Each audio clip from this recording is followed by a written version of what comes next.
Well, hello and welcome to another DevNation Live. Thank you guys so much for showing up for us today. We're only going to spend about 30 minutes working through some things here with Raphael. So just so you know, I'm presently in New York City. That's actually why you see me in yet another hotel room. Seems like I'm all over the planet. And Raphael, he's down in Brasilia. Is that right, Raphael? Or are you outside of Brasilia? No, I'm outside of Brasilia. I'm at Anápolis. It's an interior city of the state of Goiás here down in Brazil. Okay. And Raphael's originally from Brazil, though he now lives in Orlando, Florida. But like me, which I live in Wake Forest, we're all traveling all the time, it seems like. We have a really great session for all you guys today. We're going to deep dive into the world of Docker, Linux containers, specifically how C groups will trash your JVM and the things you can do to get around it to make sure that your Java virtual machine behaves much more happily in a Docker world. So at this point, Raphael, take it away. Okay, perfect. Let's start sharing my screen. And hang on a second. Okay. Today, as Bert said, we're gonna talk about why Docker fails why Java fails inside Docker. We all know how containers have changed the world, but sometimes things can go wrong, especially when it's related to Java. In the container format helped us to place everything inside it. Our software, our operational system, the file system, everything. And even our Java program, even our Java application can be inside a container. But the problem happens when we lock the JVM, the Java application, inside the container. That doesn't make the software, the Java application be happy, and things can go totally wrong. The idea is that the Java application likes to live in an open, and without any limits of memory or any constraints about memories or CPU. And today we're gonna see what causes this fail and how to deal with that, what we can do to make Java love containers. To understand that, let me give you a brief history about containers. Containers is not something new. Most people think because we are talking a lot about containers in the last 3 or 4 years, that containers are it's a new thing in the IT industry. And if we pay attention in this slide, we can see that containers really started around the year 2000 with the JOs added to FreeBSD. And then we had more things coming, like the generic process in 2006, which led to control groups. And from control groups, we had the future inside the kernel and user spaces, which led us to the Linux Container Project, LXC. And then finally, in a PyCon Lightning talk, .cloud introduced us the world of Docker containers. And then everything after that was a big improvement, like Google Kubernetes, which gave the origin of OpenShift. And now everything related to containers became a standard via OCI and CNCF. But there is a problem. Java came before the year 2000. We have the Java version 1.02 released on May 3rd of 1996, and J2E, which is now E for J, was released in the end of 1999. What happens is that behind the scenes of a container, we have a kernel feature. The feature of a container happens because of C groups and namespace. Both of them are features of the kernel. So the C groups creates, and together with namespace, creates an idea that you are running your piece of code inside restricted namespace and with a restricted limit and memory and device with its own devices. And when it's related to memory, Inside C group, we have in the file system /sys/fs/C group memory. We have all those files here, and this here in bold memory with limits in bytes specifies the limit of the container itself.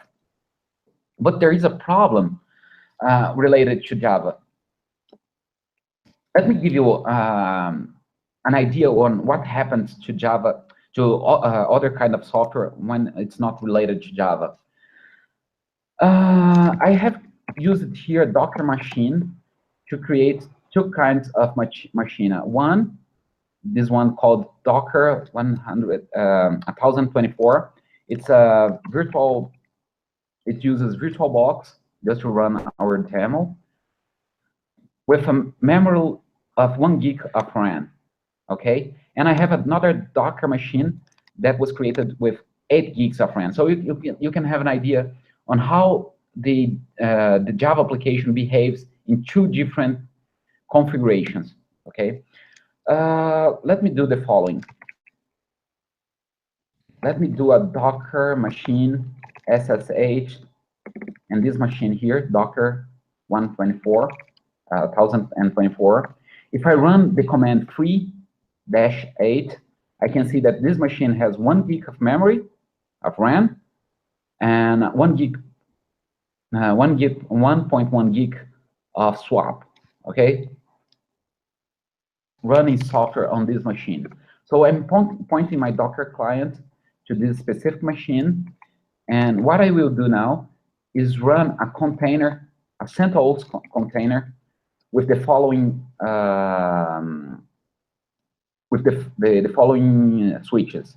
I mean, assigning a terminal, I'm dropping the container after I run it, and I'm limiting the memory. Let me show you something here. Docker-8, Docker run-8, --help instead. The -m specifies the memory limit, okay?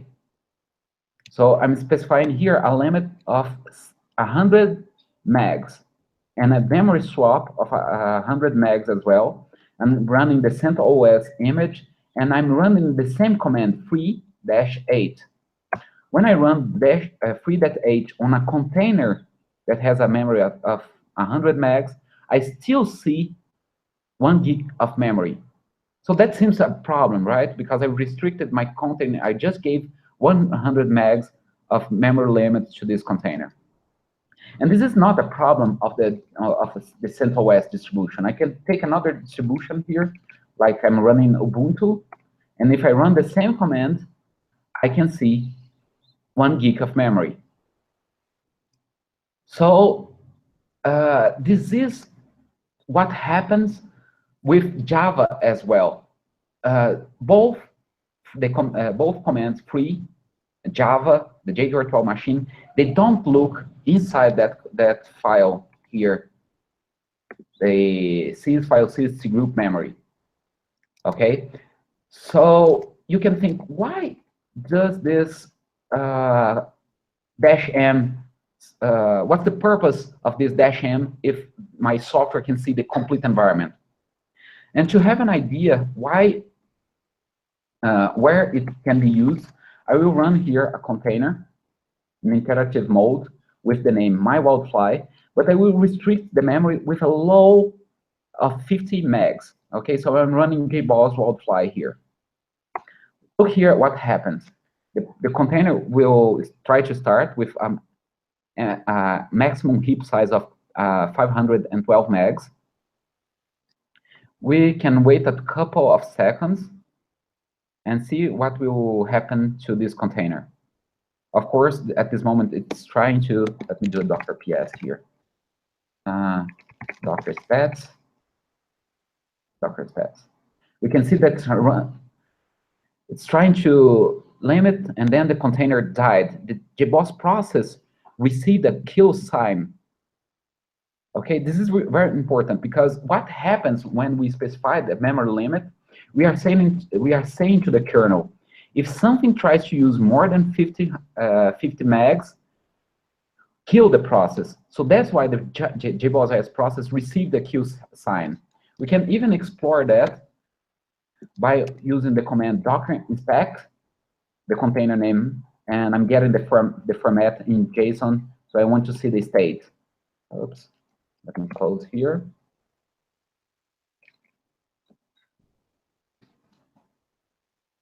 Let me get here, less. If we get the docker inspect and take a look at the state of this container, we can see that it exited, it's not running false, it's not paused, it's not restarting, but it was OOM killed, true. It means that it was killed because of out of memory. So when we specify the memory limit, like we did here, we are saying to the kernel, everything that tries to use more than 50 megs, please kill it. The problem is that the Java itself sees more than, it doesn't look at this information here. It doesn't know that's running in a restricted memory. And that's a problem not only with our software. Let me show you something else here.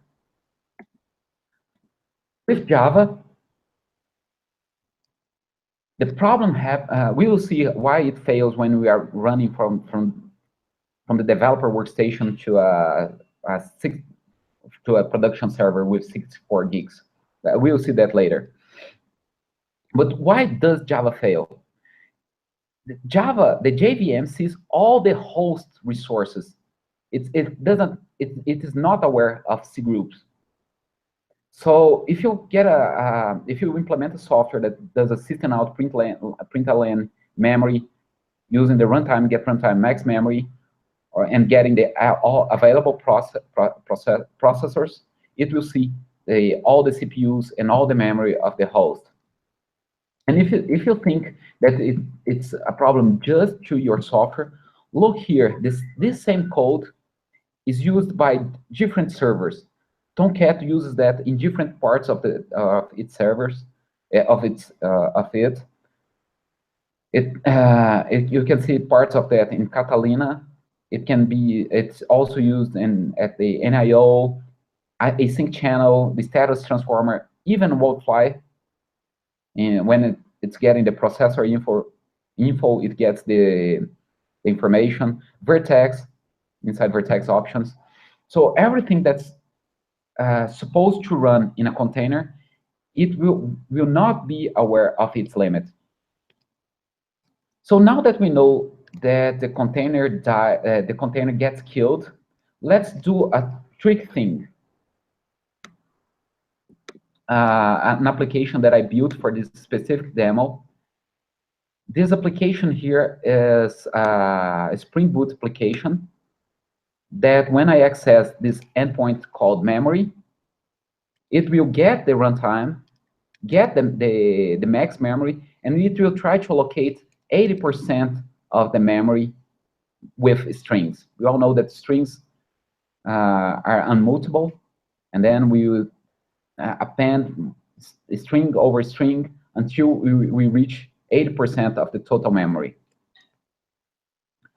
So this application here, I have built an image, and I will now run this container following switches. I will erase the container. I will give the name my container 150 because I'm limiting the memory with 150 megs, using the port 8080.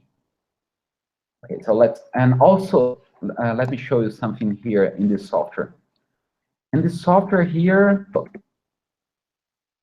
you can see that in my Docker file, let me get my Docker file that uses OpenJDK, I enabled the print flags final and print garbage collector details. That's why you are seeing this information in the log.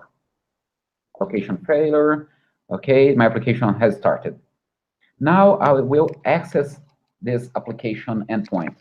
I will do a call at http get Docker machine IP Docker port 8080 API memory. Okay, let's access that endpoint. So you can see that it tried to allocate 80% of the memory. So allocated more than 8% of the max allowed memory size of 241 megs. So we have now an allocation of 2015 megs. And the application is still running. Okay, I can run that more than once. We can see that we have the same allocation size. But here we can start to make questions. The first question is, remember that I ran my container. If I do a Docker Docker stats, my memory limit is 150 megs, right? I have allocated 100% of RAM. But the application says that I allocated 200 megs. So we have the first question is, how is that possible? How I could allocate 250 megs if I have a limit of 150? The answer to that is because when I run a container, so I just killed this container. I need to specify also if I don't specify the memory swap, it will create 150 megs of RAM and 150 megs of swap. Okay, you cannot have a container with less memory swap than the memory that's specified. For example, I'm specifying here a container of 150 and the memory swap of 10 megs. You can see that the container will say you cannot have a minimum memory swap limit. The minimum memory swap limit should be larger than the memory limit. So when I'm running a container like I did here with 150 megs, I have 150 megs of the container of RAM and plus 150 megs of swap. So that's why I could allocate 215 megs. Okay, and the second question is why it said. Let me run the curl command here again. So it's trying to locate. The first answer to 115 is because we have 150 of RAM and 150 of swap. Okay, and the second question is why the JVM said that the maximum allowed memory is 241. It said that's 241 because if we go to the documentation of the garbage collector ergonomics, we will see that the maximum heap size here is smaller of 1/4 of the physical memory of or 1 gig. So in our case, since the host here, if my Docker machine has 1 gig of memory, 1/4 of the memory should be 250 megs. So that's why the heap size, the maximum heap size is close to 241 megs. Okay. So now that we know that the JVM it doesn't look to C groups, it doesn't look to the memory limit, it uses the memory of the host. Let's see what happens if we do just like here in the slides. Suppose that we are running in our 8 gigs core and go to a 64 gigs, 8 gigs of RAM and go to a 64 gigs of RAM. In my case, I'm running I was running the application here in Docker machine in a Docker machine with 1 gig of RAM. Now I will point my Docker client to my machine with 8,192 megs of RAM. Let me show you that. Docker machine SSH Docker 8,192 3-8, almost 8 gigs of RAM plus almost 3 gigs of swap. Okay, and I will run the same application here. Docker run my container with 150 megs, with a limit of 150 megs.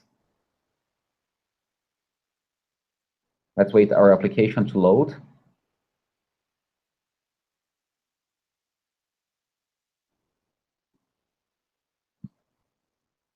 And now that the application is loaded, let me change here and point the application to the Docker with 8 gigs of RAM.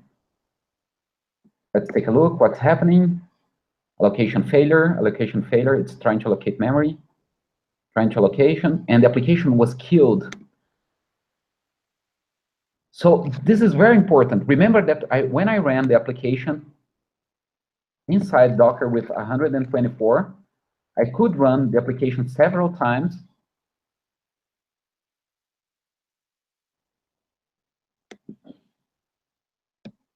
Let me wait that to start. Even with these allocation failures from the garbage collector, we can see that the application was able to load. And I can invoke my endpoint that consumes 8% of memory several times. You can see here, I'm running the endpoint several times and the application didn't die. But if I use more memory and run the same application with the same parameters with 150 megs, the application crashes. And that crashes because with 8 gigs of RAM, to the 1/4 of 8 gigs of RAM is almost 2 gigs, right? So let's see it here. The application is started. Let's try to access.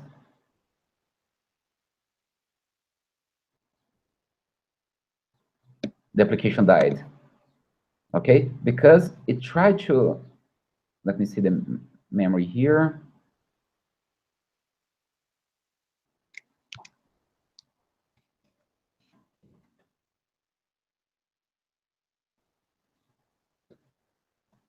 Heap, min heap, max heap size.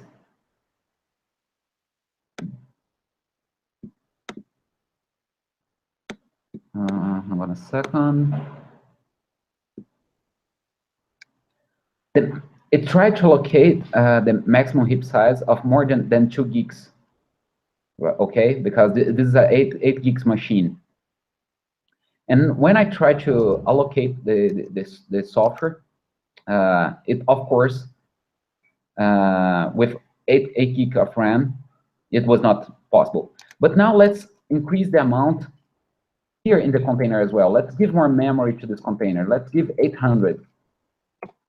Even with 800 of memory limit, it will fail. So it's not only when you increase the memory amount on the host, but even if you increase the memory of the container, the application will also fail because 800 is not enough. And why it's not enough? Because with 800 of memory limit, it means that the container has 1 gig point 6, 800 of RAM and 800 of swap.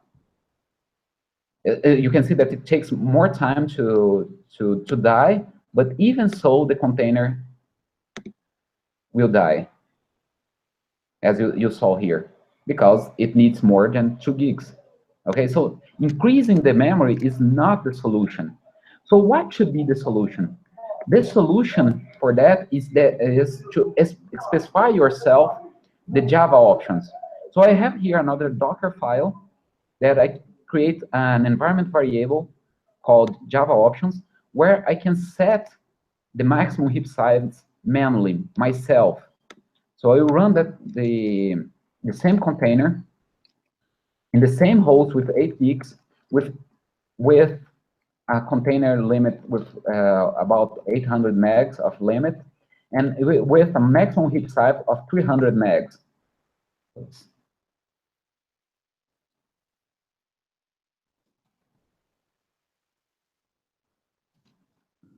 Docker rm my container 8 gigs. Okay. That Docker logs my container 8 gigs. Let's wait the application to become available. So I have a container limit of 800, but the heap size was specified to 300. So now I can run my application several times, because the maximum heap size is close to 300, and my application is not dying anymore. So this is a good solution for that.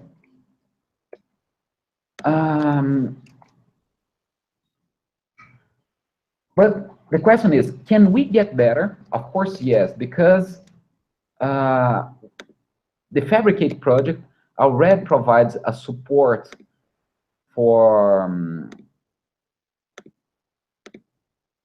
the JVM ergonomics. Let me show you here. If we use the Fabricate, the image provided by Fabricate, which is this other Docker file here, you can see that it comes from Fabricate. I don't need to specify any JVM option. The Fabricate itself, the image, reads the container limit. It reads the number of CPUs from the C groups. It reads the memory from C groups as well, and then this information is used to calculate the memory. So if we use that image from Fabricate, I can run, for example, the container with no limit. If you do, it will exec java-cp with the class path local, and it will run your jar. If I specify a memory limit of 150 megs, it will automatically set the memory size of 75 megs. If I specify the memory limit of 300, it will auto-adjust itself to 150, always the half of size of the memory limit. If I specify 2 gigs, the maximum heap size will be 1 gig. So it automatically creates the proper XMX parameter with the respecting the limit of the container. We can take a look here at the documentation of this image, that if you don't specify the max memory ratio, the default is 50, which means that 50% of the available memory is used as an upper boundary. Okay, let's just remember that the memory limit itself,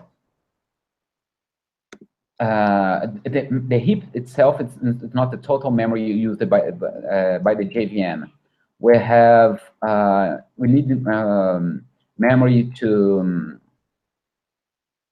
for this thread stack. We need the perm size memory. So it's not only the heap. So that's why people recommend 50% of the memory limit.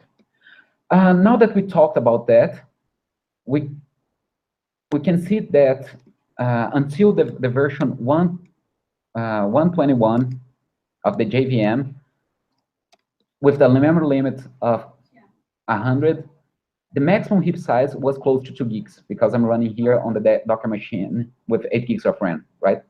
But now, starting from the update 131, there is experimental VM options that you need to unlock using this flag, plus unlock experimental VM options. And plus, use the C groups memory limits for heap. If we run both, it will read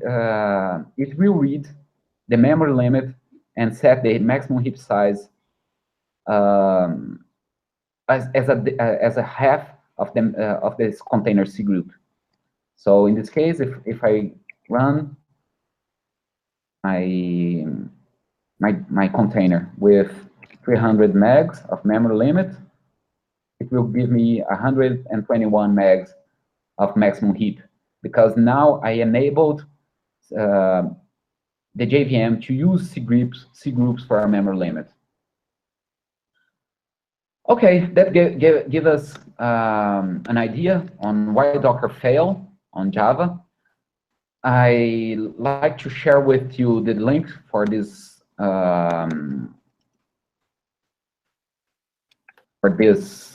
slide deck. I guess that Bert can share that with you in the chat box. I can. And we do have some questions and actually more statements. People are like, well, maybe it's just an operating system problem or not a JVM problem. Or maybe it's just, why are you using your Docker with a limit to begin with? Can you address either of those points? Okay, sure. As we could see in the beginning, this is not related to an OS problem. So let me get here my machine with 124. In the beginning, I ran Docker. Let me get here. Docker run.